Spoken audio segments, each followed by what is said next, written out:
Atenção! Começa agora uma teleaula de física do ensino médio. Você vai assistir a teleaula de número 32. Bons estudos!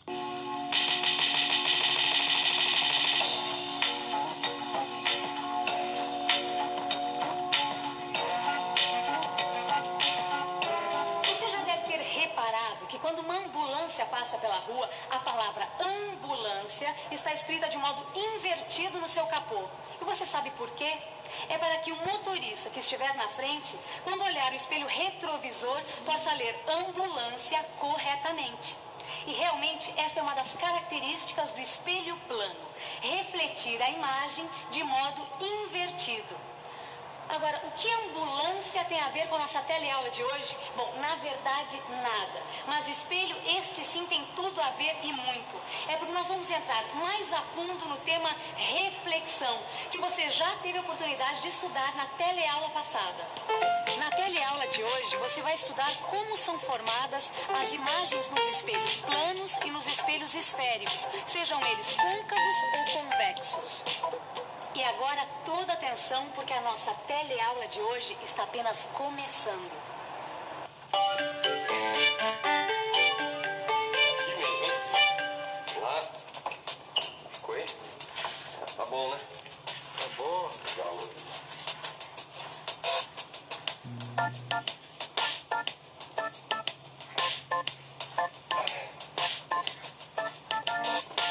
Ô, amiguinho. Como é que é? Vamos trabalhar? Tá aí pensando na morte da bezerra? Como é que é? Sabe o que é, Vicente? Eu tô refletindo. Você tá refletindo, lógico. Você tá na frente de um espelho e tem que refletir mesmo, né, Eugênio? Não, exatamente. Estou pensando sobre o reflexo do espelho. Então, o reflexo do espelho. É o seguinte, por que o nome da nossa empresa parece o contrário no espelho? É verdade, né? Por quê? Parece o contrário. Tudo no espelho fica invertido, né? O que tá na esquerda fica na direita. Exatamente. Aí eu não sei o que dizer não, viu? Aí não tenho ideia. Sabe o que eu gostaria muito de saber, Vicente? Eu também. Bom, Vou carregar lá.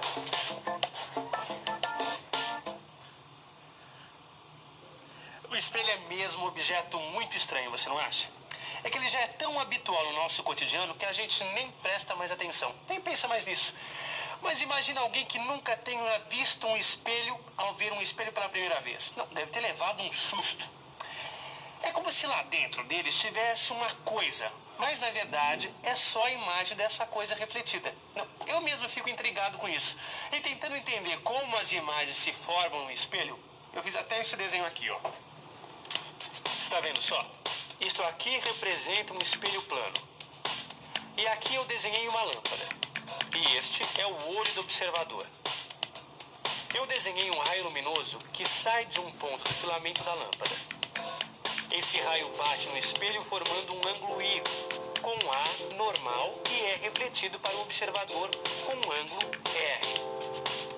Repare que esses dois ângulos são iguais. Desse modo eu posso saber a direção de onde vem a luz do espelho e que está chegando ao olho. Mas o que eu ainda não sei é exatamente onde está a imagem daquele ponto do filamento. E para que eu saiba onde está esta imagem, eu preciso de mais um raio luminoso que saia daquele ponto. Então eu vou completar o meu desenho assim. Agora, com dois raios luminosos, a imagem do ponto do filamento fica determinada. O conjunto de todas as imagens, de todos os pontos da lâmpada, é a imagem que você vê dentro do espelho. Esse ponto P é chamado ponto objeto. É dele que vão sair alguns dos raios luminosos que vão atingir o espelho. Quando estes raios estão saindo do espelho, o ponto P' em que eles se cruzam é chamado ponto imagem. Se os raios luminosos estão entrando de maneira divergente, como é o caso desse desenho, o ponto objeto será chamado de ponto objeto real. E quando eles estão saindo do espelho de maneira divergente, o ponto definido por eles vai ser chamado de ponto imagem virtual. pessoal, a imagem ou a aparência de algo e não a sua realidade. Eu entendi bem essa construção geométrica da imagem de um objeto e um espelho plano. tá? Mas eu queria saber um pouco mais sobre as relações entre o objeto e sua imagem na questão do tamanho. Eu estudei muito sobre esse assunto para fazer um exame. Olha só, Rosinha, na verdade, num espelho plano, a gente não tem muita dificuldade em entender essas relações na prática. Mas a teoria precisa de um pouco de cuidado.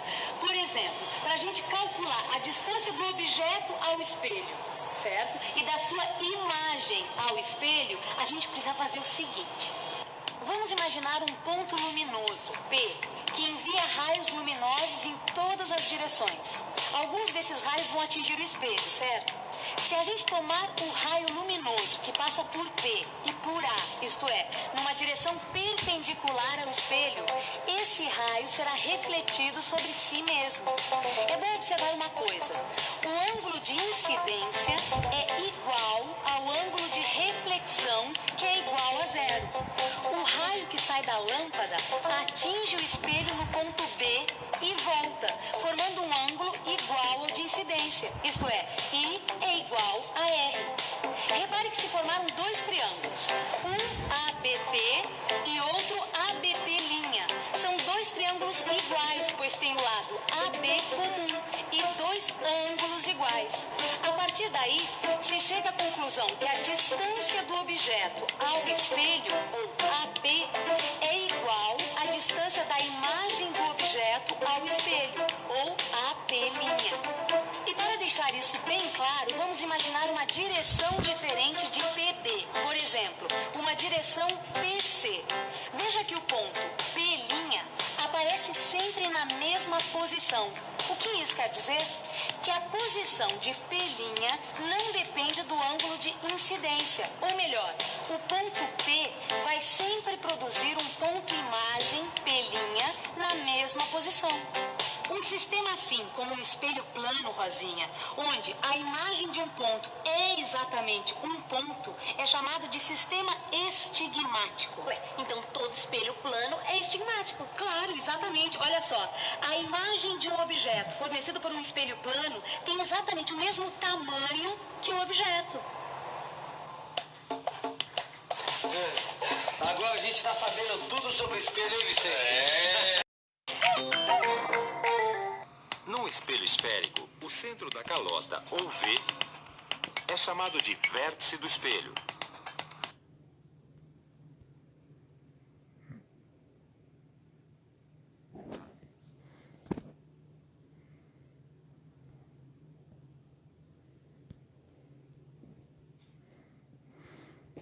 Vértice pelo centro é chamada eixo principal do espelho.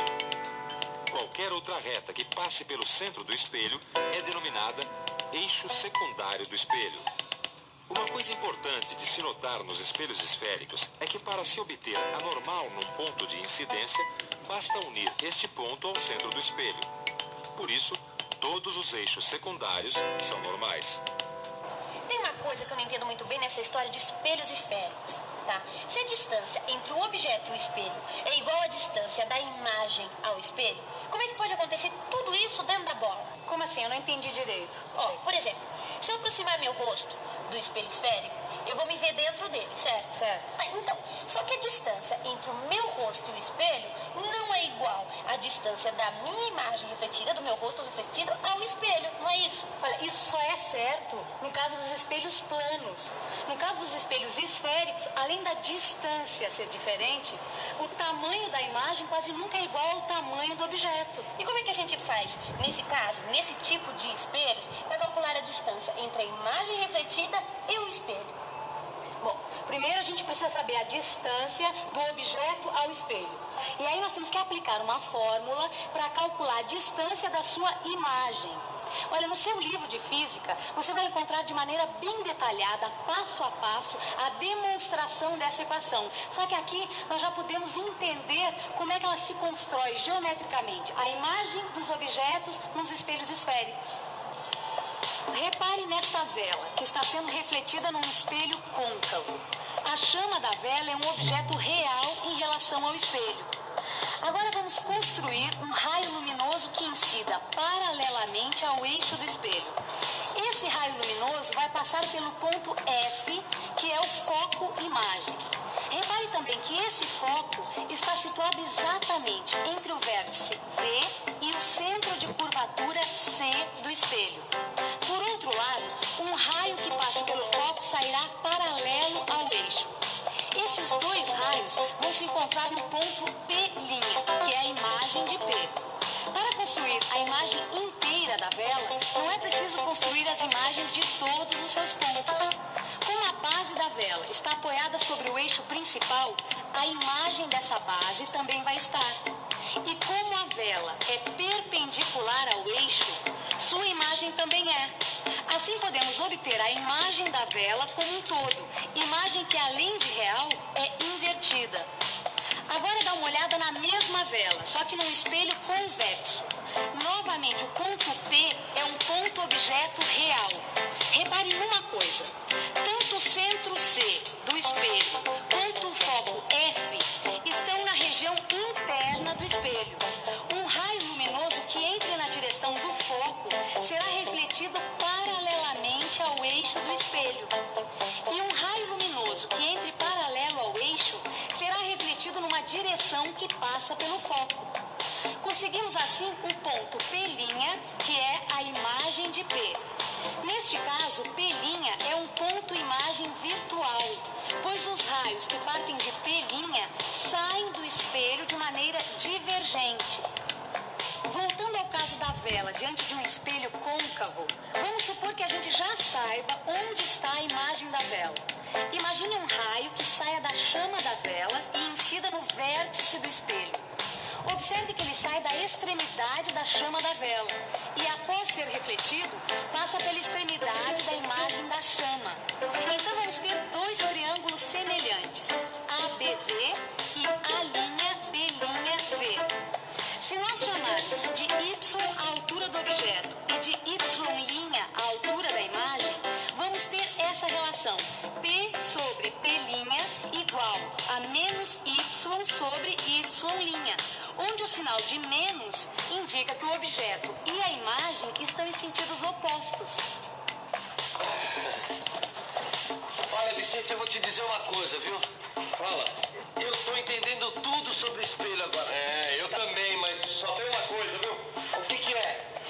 Eu não sei, viu? Foi tanta informação que eu não sei se eu vou guardar tudo aqui não, viu? Por isso mesmo, depois de tanta reflexão, que tal uma boa revisão? Você não acha? Ah, não é? Boa ideia. Ainda tem mais uma. Tem mais uma aí? E atenção, se liga aí que é a hora da revisão. Na teleaula de hoje, você viu como são formadas as imagens no espelho plano e quais são, neste tipo de espelho, as relações que existem entre a posição do objeto e a posição da imagem. Viu também como são formadas as imagens em espelhos esféricos, côncavos e convexos, e como obter essas imagens geometricamente, determinando suas posições e tamanhos. Eu não disse que os espelhos eram meio misteriosos. A gente nem repara muito neles e você viu quantas relações existem entre os objetos e suas imagens. Relações até complicadas. Bom, quer dizer, complicadas até a gente resolver estudar bem o assunto. E no seu livro de física você vai encontrar equações demonstradas passo a passo de forma bem clara. No livro você vai encontrar também exercícios que vão ajudar você a sedimentar todos os seus conhecimentos.